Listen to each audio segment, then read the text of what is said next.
Donc Brice, avec toi, on va s'intéresser à Chloé Lebaille, c'est ça, qui est militante du Parti socialiste. C'est même une élue depuis 2004, ça a été la plus jeune conseillère régionale en France et on va la retrouver tout de suite à Angers dans le cadre d'une réunion publique.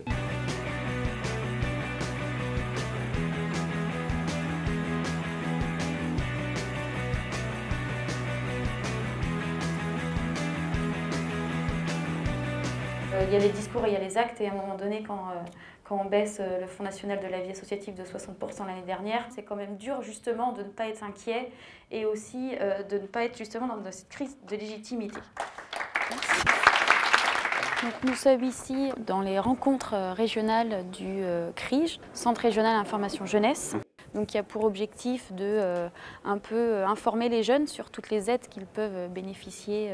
Et donc là, moi je suis là parce que nous accompagnons ce CRIJ et nous travaillons avec lui pour qu'il puisse développer son projet. Donc tu as été élu en 2004. C'est rare finalement de voir quelqu'un de 21 ans.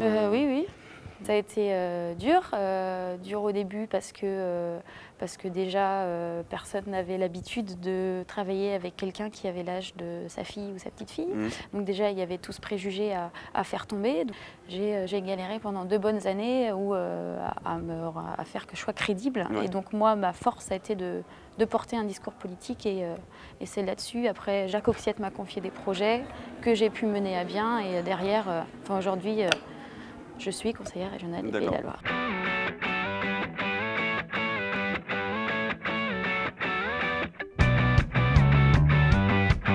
Est-ce qu'on peut éventuellement proposer par rapport à l'intervention de Tom, en tout cas via Nicolas, c'est qu'elle soit ajoutée aux questions diverses, mais en tout premier point des questions diverses, et ce qui permettra d'avoir un temps de travail en fin d'après-midi.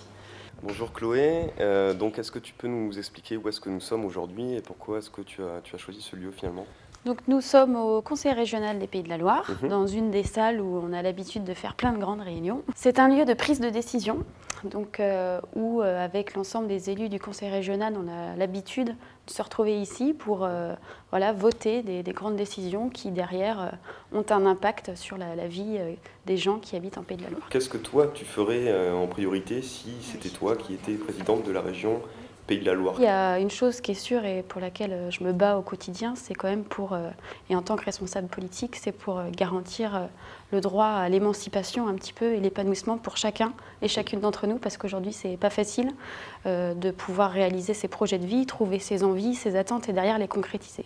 On peut mettre en place des dispositifs pour justement permettre à chaque jeune en l'occurrence, ou moins jeune, mais aujourd'hui surtout les jeunes, de pouvoir trouver une formation, derrière trouver un emploi, derrière monter un projet de jeunes pour aller à l'international, monter un festival de rap, de hip-hop, de reggae, de ska.